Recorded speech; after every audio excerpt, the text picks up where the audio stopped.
안녕하세요. 저는 엉궁중학교에서 미술을 가르치고 있는 강혜원이라고 합니다. 오늘 공유해드릴 수업은 움직이는 미술사 한복 버튜버가 들려주는 한국 미술사 이야기입니다.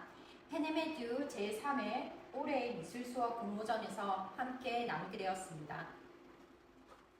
저는 이 수업을 통해서 학생들이 미술사를 단순 암기가 아니라 설명할 수 있는 지식으로 바꾸어 말하는 것을 목표로 버튜버 기반의 해설 영상 프로젝트를 설계했습니다. 최근 K-팝, K-드라마 등 K-컬처의 확산으로 한국 문화에 대한 관심이 꾸준히 높아지고 있습니다.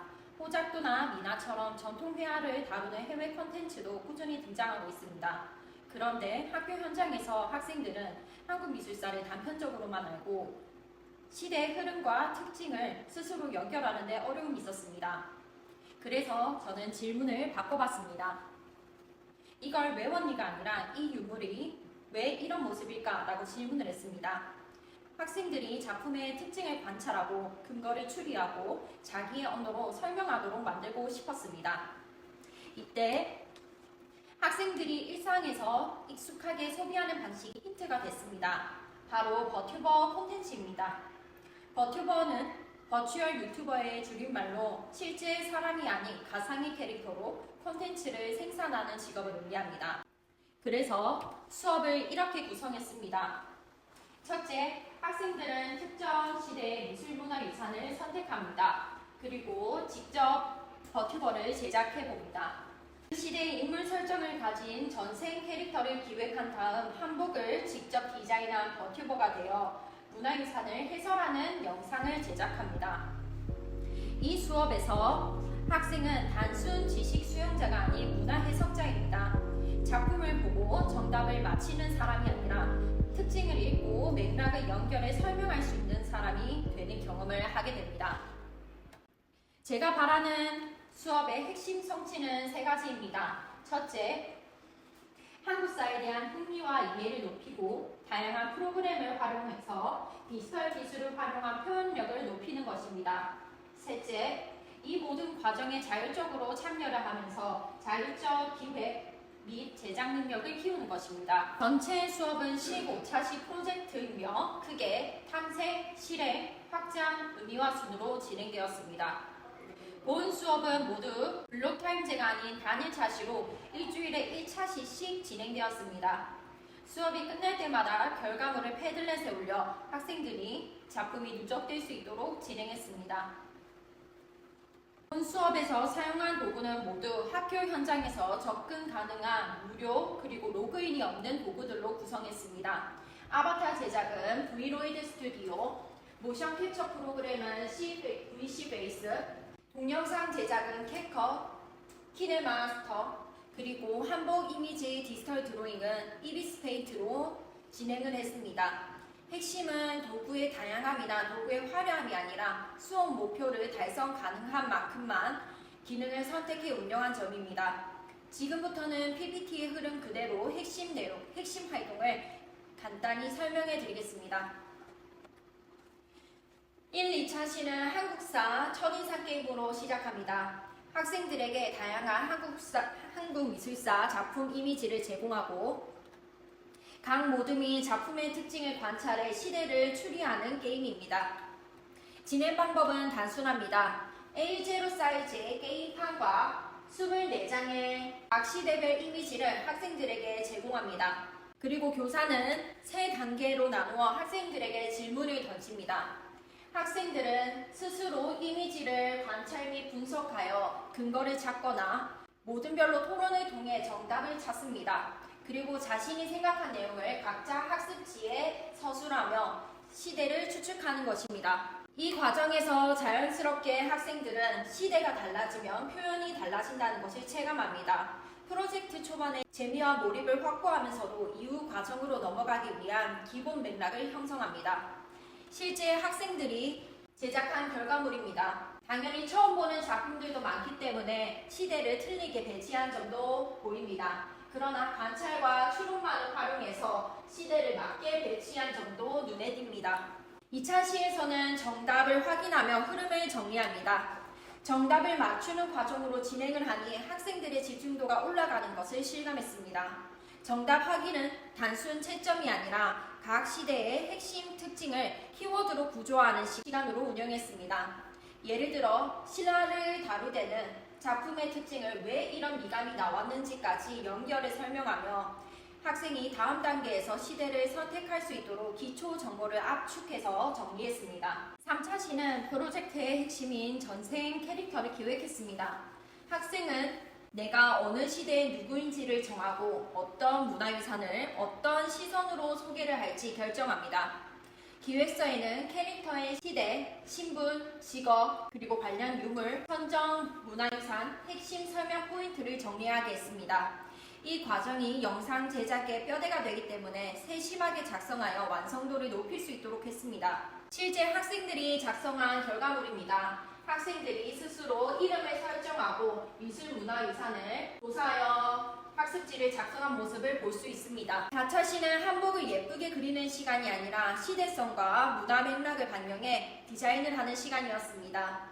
시대별 의복 특징을 분석하고 캐릭터 콘셉트에 맞는 한복을 구상합니다. 저는 창체 동아리 시간을 활용해 한복 장인분들을 학교로 초청하여 직접 한복을 체험할 수 있는 시간을 가졌습니다. 제가 근무하고 있는 부산에서는 문화회관과 연계하여 무료로 수업을 진행할 수 있었습니다. 이렇게 창체 시간에 직접 체험해서 배운 내용들을 바탕으로 한복의 고유의 특징을 4가지로 축약했습니다. 이를 학생들이 프로젝트를 진행하는 내내 기억할 수 있도록 패들렛의 공지사항으로 항상 띄워놓았습니다. 이렇게 만든 한복 구상은 다음 차시 아바타 제작과 전개도 작업으로 바로 연결됩니다.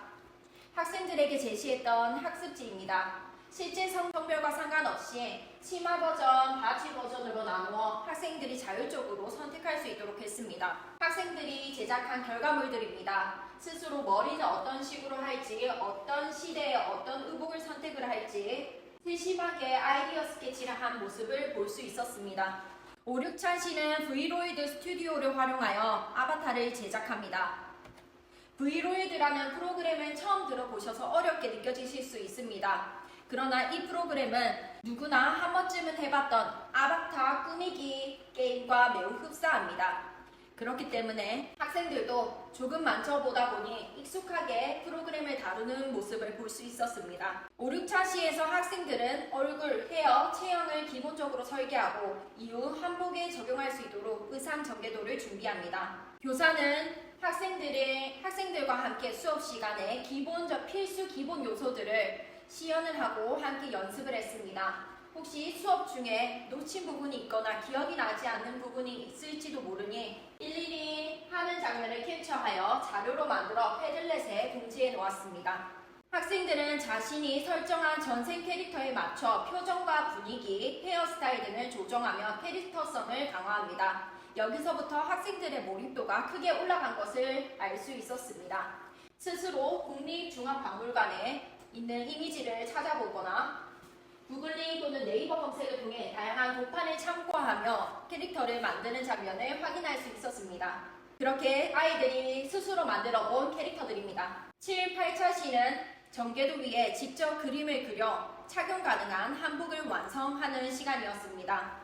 사용한 프로그램은 이비스 페인트였습니다. 전개도 작업에서는 좌우 대칭, 이음새, 확대, 축소 등 실수 포인트가 많기 때문에 먼저 주의점을 안내하고 제작에 들어갔습니다. 전개도 위에 그린 학생들의 결과물입니다. 학생들은 오방색, 문양, 시대별 의복 특징을 반영해 각자 캐릭터에 맞는 한복을 구현했습니다. 이 학생은 고려 청자에서 영감을 얻어 만든 한복입니다. 재밌는 점은 전통을 그대로 복제하는 것이 아니라 전통 요소를 근거로 선택하고 재구성했다는 점입니다. 남자애들 같은 경우에는 한복을 심플하게 꾸미고 머리에 모자를 착용하는 듯 응용해서 작품을 완성하기로 했습니다. 2차 시는 영상 제작을 위한 사용법 익힘 및 기획 차시였습니다.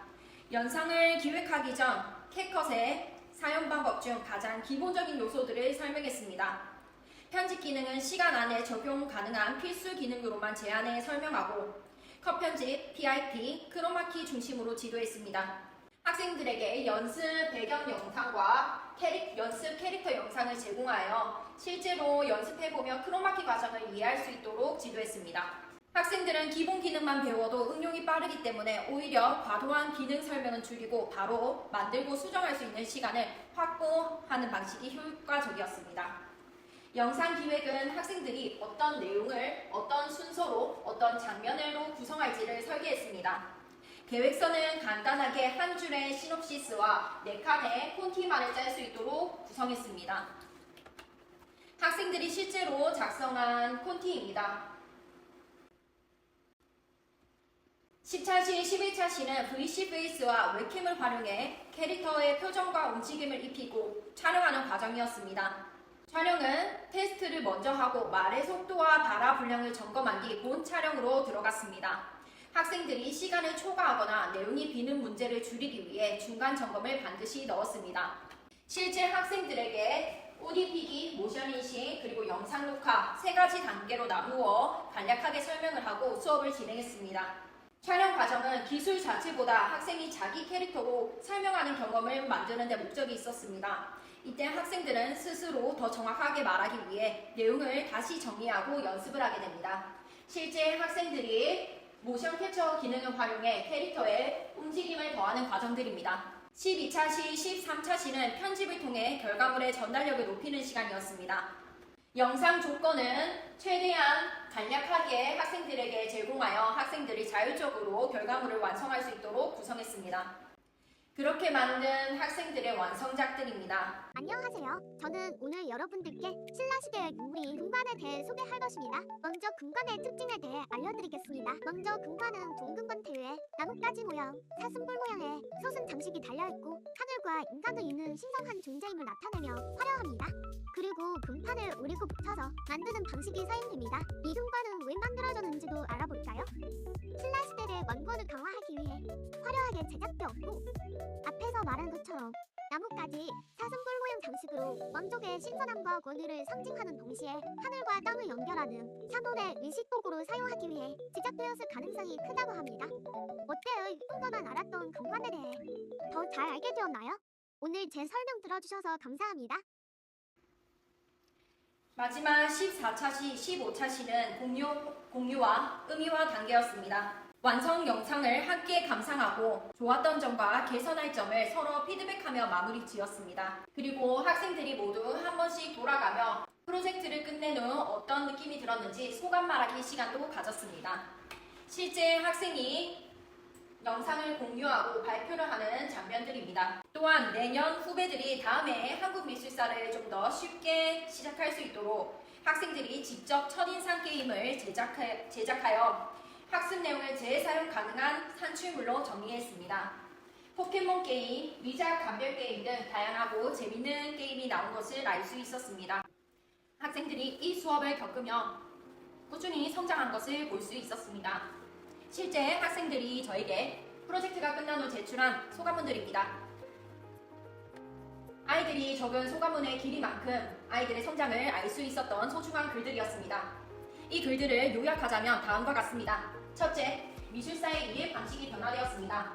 실제 학생들이 적은 부분을 캡처해서 정리한 것입니다. 멀게만 느껴졌던 미술을 다양한 방식으로 접근할 수 있는 기회가 되었다 라고 적혀져 있습니다. 또 다른 학생들은 한국미술사 하면 어렵고 멀게만 느껴졌다고 했습니다. 그러나 이 프로젝트를 진행하게 되며 스스로 조사해보고 분석해보고 한복을 디자인하다 보니 자연스럽게 이해가 되었다고 했습니다. 두 번째로 미디어 리터러시 능력이 향상되었습니다. 다양한 프로그램을 활용하다 보니 처음에는 어렵고 낯설게만 느껴졌던 프로그램도 계속해서 시도해보고 노력해보니 사용이 익숙해진다는 점을 느끼며 표현력과 미디어 리터러시 능력이 향상되었다고 합니다. 특히나 진로를 이쪽으로 생각하는 학생들에게 정말 큰 도움이 될 것 같은 수업이라고 얘기해 주었습니다. 세 번째, 성취감과 자기 효능감이 올라갔습니다. 자신이 할 수 있을 것이라 생각하지 못한 버튜버를 학교에서 직접 체험하고 만드는 것이 너무 재밌었다 라고 얘기해 주었습니다. 한 학기 동안 진행한 수업이었기 때문에 어렵고 많은 시간을 들였습니다. 이 시간만큼 학생들이 결과물을 완성했을 때 뿌듯함은 생각할 수 없을 만큼 컸다고 얘기를 해주었습니다. 마지막으로 다른 학교에서도 적용 가능한 팁을 정리했습니다. 이곳이 저희 학교의 컴퓨터실입니다. 보시는 것과 같이 고사양의 장비가 아님에도 불구하고 모든 프로그램들이 구동이 되었습니다. 당연히 버벅거리는 정도의 오류는 있었으나 수행평가가 진행되지 않을 정도는 아니었습니다. 웹캠은 코로나19 이후로 학교에 구비가 많이 되어 있다고 합니다. 저도 학교에 구비된 웹캠을 활용했습니다. 수업을 진행한 프로그램들입니다. 처음 보는 프로그램들이기 때문에 선생님들도 낯서실 수 있습니다. 그러나 실제로 이 프로그램들을 한 번씩 사용해 보시면 아바타, 꾸미기 게임, 사진 보정 어플과 같이 익숙한 기능을 가진 프로그램들이기 때문에 조금만 사용해 보시면 분명 익숙해지실 겁니다. 수업 과정이 복잡할 수 있습니다. 그러나 15차 시 안에 이 수업을 진행할 수 있었던 가장 큰 이유는 제가 생각하기에 필수 기능을 중심으로 구조를 간단히 하고 시연은 기본만, 심화는 자료로 제공한 점이라 생각이 됩니다. 기본적인 자료는 언제나 열람 가능한 형태로 헤드넷에 제공을 하고 그 밑에 심화 자료를 따로 찾아 학생들에게 제공하여 학생의 개인차와 장비별 변수를 줄이는 방식을 사용했습니다. 이 수업은 전통 문화를 단순히 배우는 데서 끝나지 않고 학생이 스스로 선택을 하고 설명할 수 있게 만드는 수업이었습니다. 한국 미술사를 학생들의 언어로 다시 살아나게 만드는 방식으로 현장에서도 충분히 적용 가능한 수업으로 공유하고 싶었습니다. 긴 시간 경청해 주셔서 감사합니다.